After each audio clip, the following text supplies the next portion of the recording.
ওভারব্রিজের নিচ থেকে এখন আমি নবীনগরের বাসে উঠলাম। এখান থেকে ভাড়া হচ্ছে আপনার 60 টাকা। 60 টাকা দিয়ে নবীনগর গেলেই তার পথে আপনার স্মৃতিসৌধ। এখন আমি যাচ্ছি আসলে গাড়িতে আসলে দাঁড়িয়ে যাচ্ছি, তারপরে খুব ভালো লাগতেছে।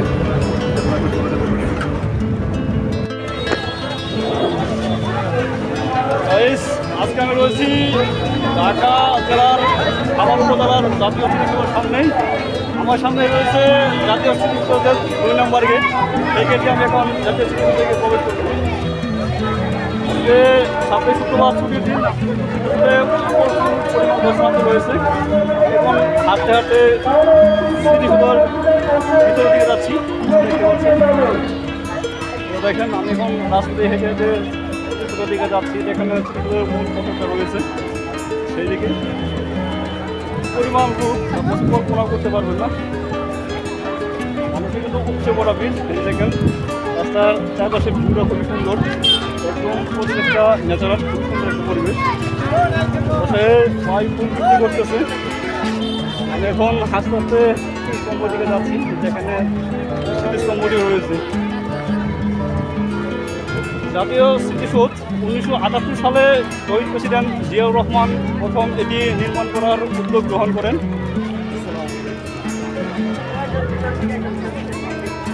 1978 সালে শহীদ প্রেসিডেন্ট জিয়াউর রহমান প্রথম এই স্মৃতিসৌধ নির্মাণের উদ্যোগ গ্রহণ করেন।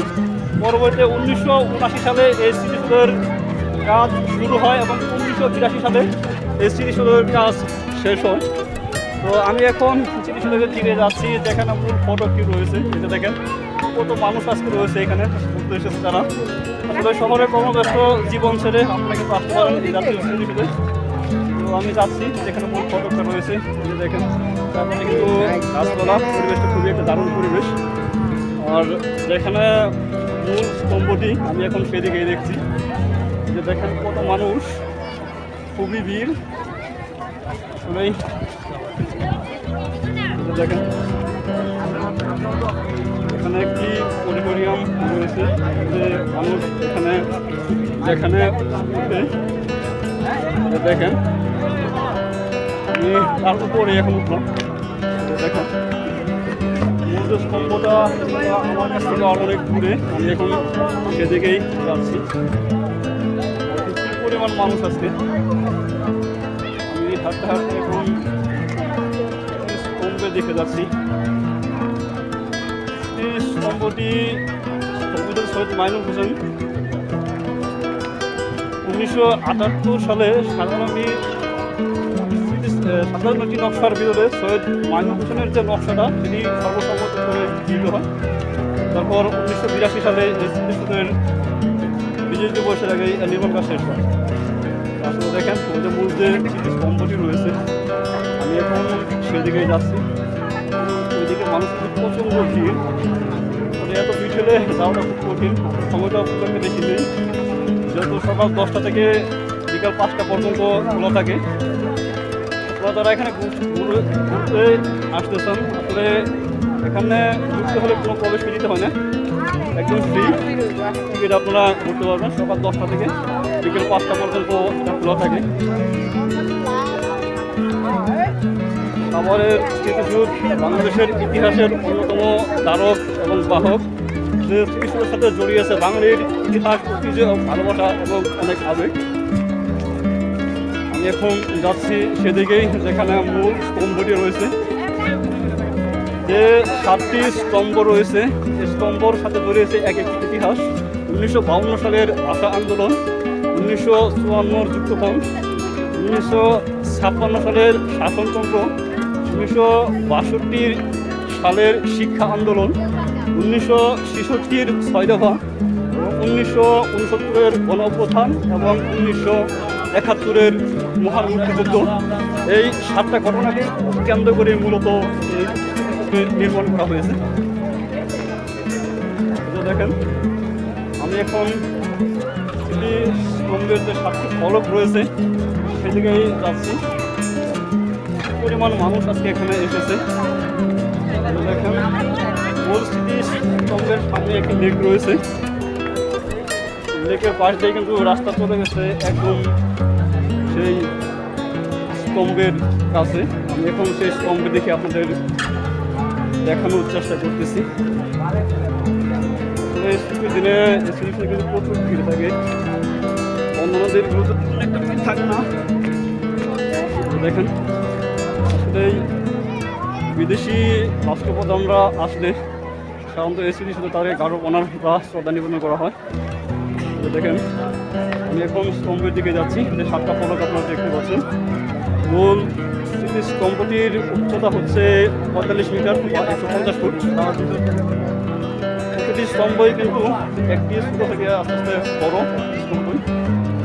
দেখেন আমি এখন স্তম্ভের সামনে যাচ্ছি, সেখানে মূল ফলকটি রয়েছে। এখানে একটি লেক রয়েছে, পানি খুবই স্বচ্ছ। আর মূল ফটকের সামনে কিন্তু মানুষ প্রচুর ভিড়, উঠতে পারবে। দেখেন আমি এখন যাচ্ছি।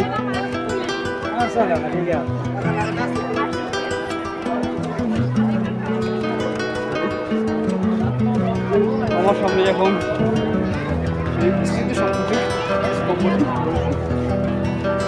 সামনে আমি দাঁড়িয়ে রয়েছি, আপনি দেখতে পাচ্ছেন।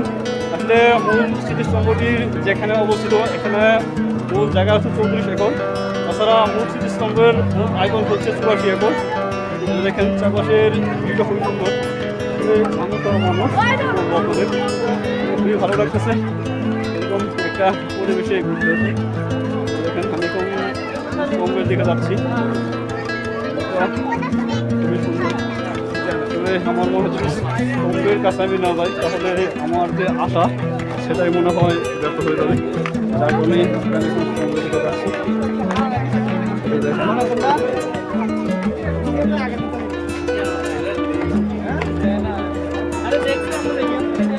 সেই স্তম্ভ পুকুরের কোন পাশে জড়িয়ে রয়েছে বাঙালির অনেক আশা আকাঙ্ক্ষা, আবেগ, ভালোবাসা। ফলে মহান মুক্তিযুদ্ধে ঢাকা সুবিধা রক্তের বিনিময়ে আমরা এই বাংলাদেশ পেয়েছি। তাই কিন্তু সেই ঐতিহ্যকে সংরক্ষণ করে রাখার জন্যই মূলত এই স্মৃতিসৌধটি নির্মাণ করা হয়েছে। দেখেন সামনেই রয়েছে।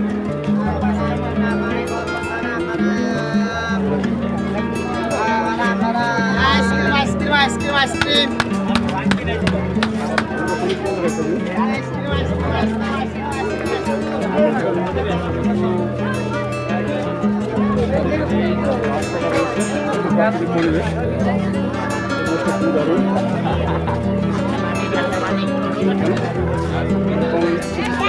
থেকে নেমে যাচ্ছি।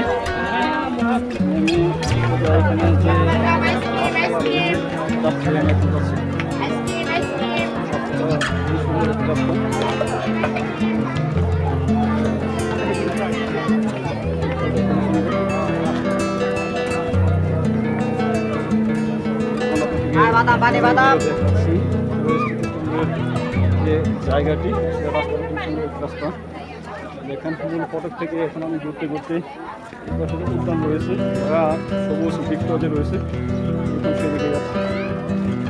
এখানে আসলে ঘুরতে আসলে আপনার সহজে ভালো হয়ে যাবে। পরিবেশটা আসলে খুবই দারুণ পরিবেশ। দেখুন খুবই সুন্দর।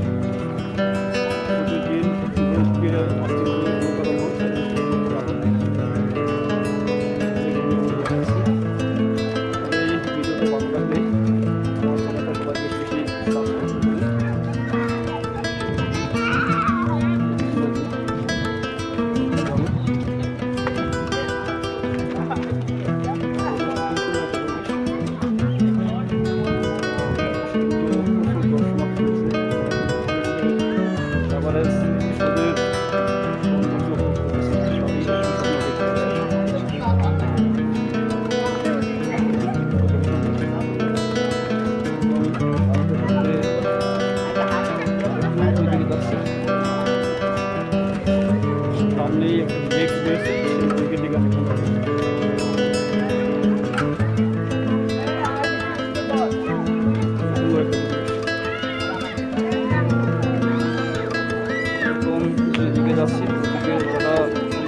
ভিআইপি রাষ্ট্রপ্রধান আসে,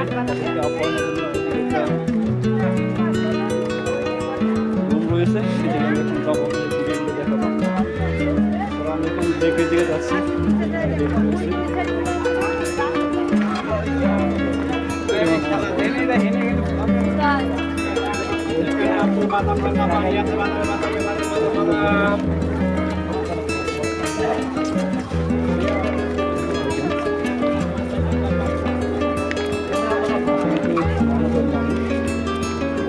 হাঁটতে হাঁটতে লেকের দিকে যাবো। লেকে যে স্বচ্ছ পানি আছে তা দেখে আমার খুবই ভালো লাগতেছে। তাই ভাবতেছি আমি লেকের পাশে গিয়ে তার সৌন্দর্য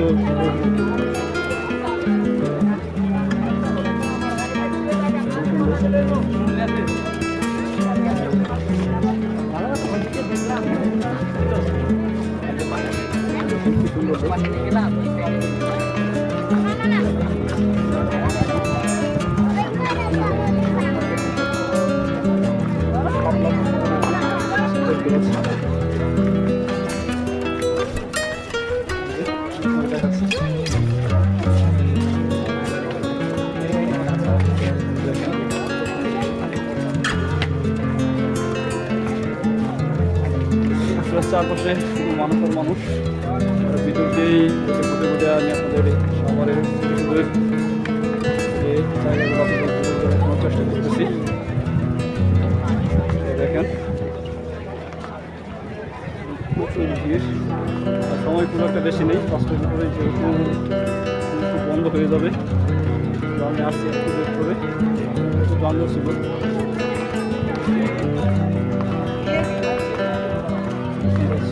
সেই লেকের দিকে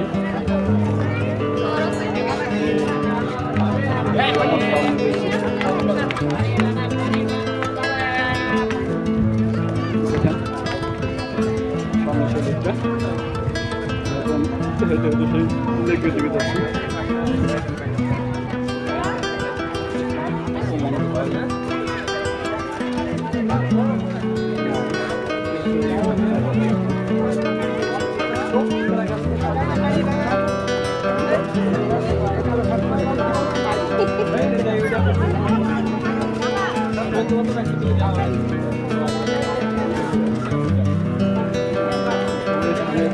বাগান দিতে রয়েছে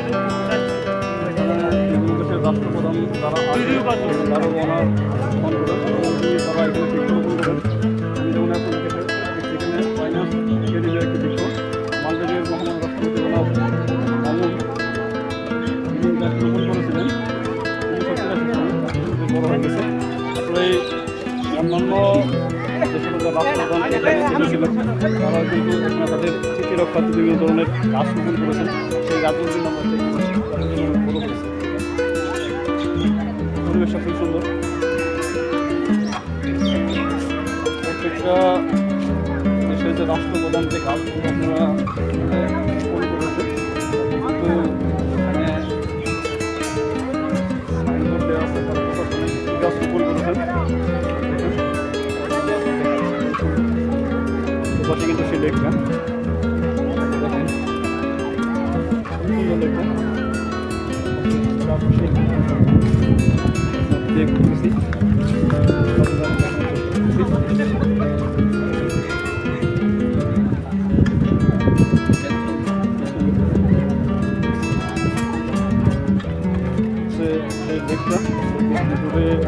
লেকের পানি এতটাই স্বচ্ছ, খুব সুন্দর পানি। এখানে সব লাফল ফুটে রয়েছে, পানিতে কিন্তু হাঁসগুলো সাঁতার কাটতেছে। দেখেন একদম ন্যাচারাল পরিবেশ, খুবই ভালো লাগতেছে। আসলে এরকম একটা ভিউ করেছি।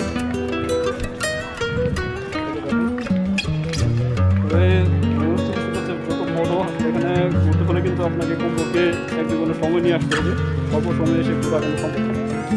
তার জন্যই আমি আসতে একটু দেরি করে, যার জন্য আসলে এই সব আপনাদের দেখাতে পারবো না। যতটুকু সম্ভব হয় এখন আমি দেখাবো।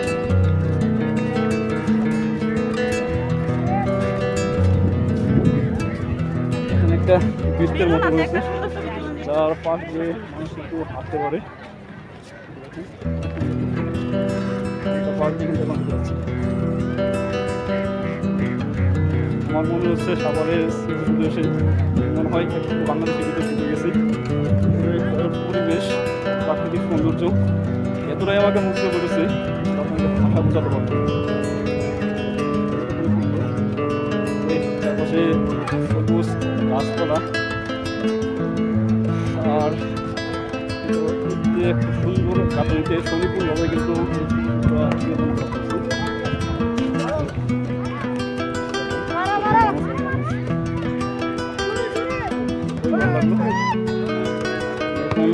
উপর দিকে রাখছি।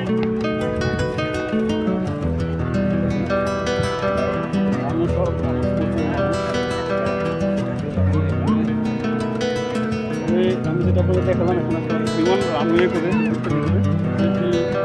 গেস্ট আসে রানওয়ে তারা বিমানে করে তারা এখানে যে একটা এটা মনে হচ্ছে মানে রানওয়ে অবতরণ করে এই তারা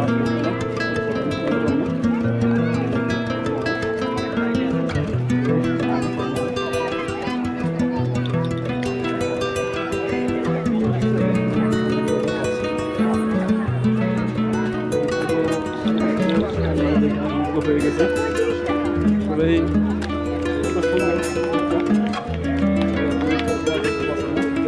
আসেন আর ঘুরে ঘুরে দেখেন বিশাল এরিয়া সামনে রয়েছে কিছু বাগান সারি সারি ফুলের গাছ রয়েছে ফুল গাছ সারি সারি গাছগুলো ফুল ফুটে রয়েছে বেশ সুন্দর